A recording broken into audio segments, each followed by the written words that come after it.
मैंने मुख्यमंत्री जी को भी शेयर किया वो वीडियो कि आप देखें इसको। सिर्फ सत्ता चलाना, मैं ठीक हूं, मेरा परिवार ठीक है, मेरी सरकार ठीक है, मेरी कुर्सी ठीक है, यहीं तक सोच आदमी की नहीं होनी चाहिए। एक 21 वर्ष की बेटी जाह्नवी शर्मा ने अपनी पीड़ा एक वीडियो के माध्यम से पूरे देश के और पूरे प्रदेश के लोगों के समक्ष रखी है। पिताजी बीमार हो गए, 1 साल पहले उनको कैंसर डिटेक्ट हुआ, इंजेक्शन महंगा था, जो बताया गया शायद उसकी कीमत लगभग 50,000 के करीब थी। परिवार के लोगों ने प्रयत्न किया, कोशिश की अपने रिश्तेदारों से उसमें आर्थिक सहयोग लेने की। परिवार के लोगों ने कोशिश की अपने साथियों से बात करके उसके लिए इंतजाम करने की, लेकिन जब तक के लिए पैसे का इंतजाम होता तब तक के लिए जाह्नवी के पिता की दुखद मृत्यु हो गई।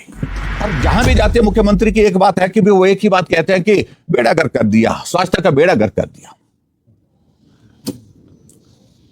बेड़ा गर्क तो सही मायने में 2 साल के कार्यकाल में, वर्तमान में जब से हिमाचल प्रदेश में कांग्रेस की सरकार आई है उस वक्त से हुआ है। हिमाचल प्रदेश में हम देख रहे थे लगभग 22 लाख लोग उसमें कवर हो रहे थे, लेकिन हिमाचल की आबादी जो है 70 लाख से ऊपर की है। इसलिए सबको यह स्वास्थ्य की सुविधा मिल सके, इसलिए इस सोच के साथ सबको स्वास्थ्य की सुविधा मिल सके, इलाज बेहतर ढंग से हो सके, सबकी पीड़ा को हम कर सके, उस दृष्टि से हिमकेयर की शुरुआत की थी, जिसको कांग्रेस की सरकार ने बंद करने की तो घोषणा नहीं की, लेकिन उसके बावजूद जो है उसको एक तरह का मृतप्राय कर दिया गया है, अपाहिज कर दिया गया है। एक उदाहरण जो आज सभी समाचार पत्रों में पिछले कल से मैं देख रहा हूं, सोशल मीडिया में प्रमुखता के साथ सुनने को और देखने को मिला। एक 21 वर्ष की बेटी जाह्नवी शर्मा ने अपनी पीड़ा एक वीडियो के माध्यम से पूरे देश के और पूरे प्रदेश के लोगों के समक्ष रखी है। पिताजी बीमार हो गए, 1 साल पहले उनको कैंसर डिटेक्ट हुआ, कैंसर का ट्रीटमेंट आईजीएमसी शिमला में शुरू किया गया और अभी उनको कीमोथेरेपी का जो साइकिल था उस साइकिल के तहत कीमोथेरेपी उनकी जो चली हुई थी, और इसी बीच में उस लड़की ने यह भी कहा है कि हमारा ट्रीटमेंट जो है वो हिमकेयर का जो है वो कार्ड के माध्यम से उसकी शुरुआत हुई थी,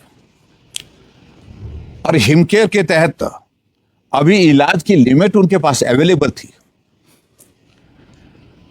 जब डॉक्टर ने उनको कहा कि एक इंजेक्शन लगेगा, वो इंजेक्शन महंगा है, और 1 महीना उस बात में बीत गया।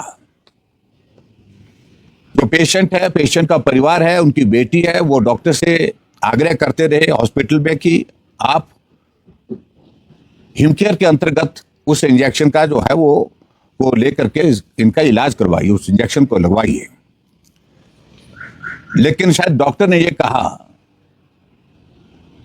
कि अब हिमकेयर में पैसा नहीं आ रहा है, और जब पैसा नहीं आ रहा है तो हम इस इंजेक्शन को सरकार के खर्चे पर नहीं लगा सकते हैं।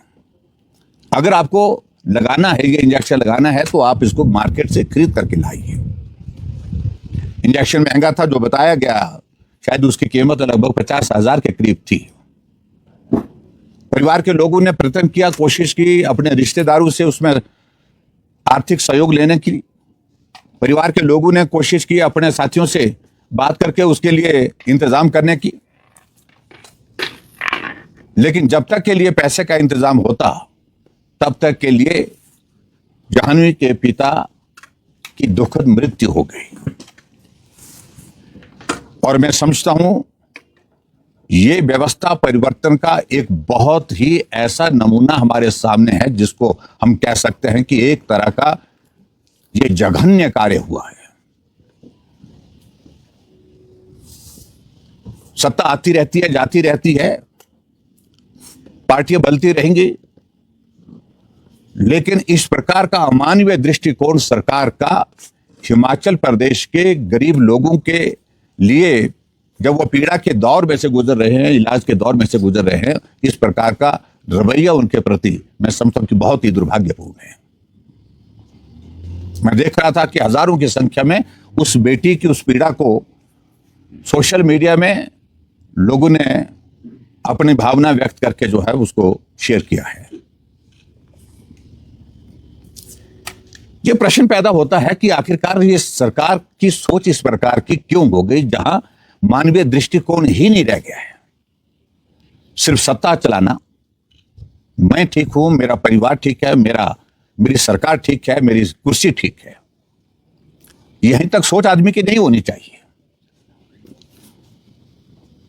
एक प्रदेश के मुख्यमंत्री होने के नाते दायित्व तो यह बनता है कि वो प्रदेश के लोगों के बारे में चिंता करे, विशेष तौर से उन गरीब लोगों के बारे में चिंता करे जो बहुत बड़ी पीड़ा के दौर में से गुजरते हैं, जो कठिनाई के दौर में से गुजरते हैं। इसलिए इस घटना की मैं जो है वह निंदा करता हूं, जो दुखद घटना हुई है। और सरकार को मैंने मुख्यमंत्री जी को भी शेयर किया वो वीडियो कि आप देखें इसको, और जो मानवीय दृष्टिकोण अगर है तो आपको इस पर अपनी प्रतिक्रिया भी देनी चाहिए, आपको आगामी समय में इस पर कदम भी उठाने चाहिए।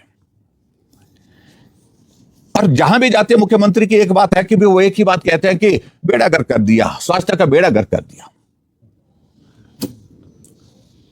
बेड़ा गर्क तो सही मायने में 2 साल के कार्यकाल में, वर्तमान में जब से हिमाचल प्रदेश में कांग्रेस की सरकार आई है उस वक्त से हुआ है।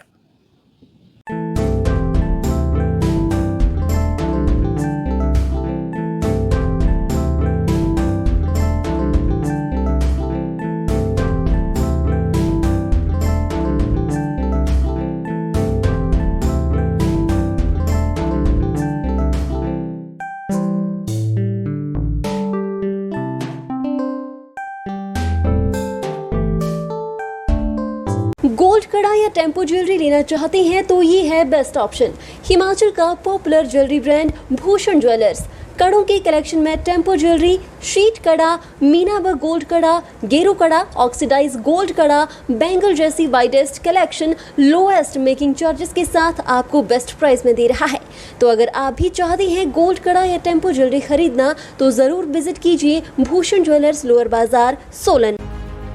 सोने की कीमतों में बढ़ोतरी होने की संभावनाओं के चलते इन दिनों भूषण ज्वेलर्स सोलन में ग्राहकों की भीड़ उमड़ पड़ी है। कीमतों में बढ़ोतरी से पहले ग्राहक खरीदारी करने भूषण ज्वेलर्स सोलन पहुंच रहे हैं। भूषण ज्वेलर्स शोरूम के मालिकों का कहना है कि आप भी भूषण ज्वेलर्स शोरूम सोलन आएं और पाएं नई कलेक्शन के साथ बेहतरीन डिजाइन्स। भूषण ज्वेलर्स सोलन।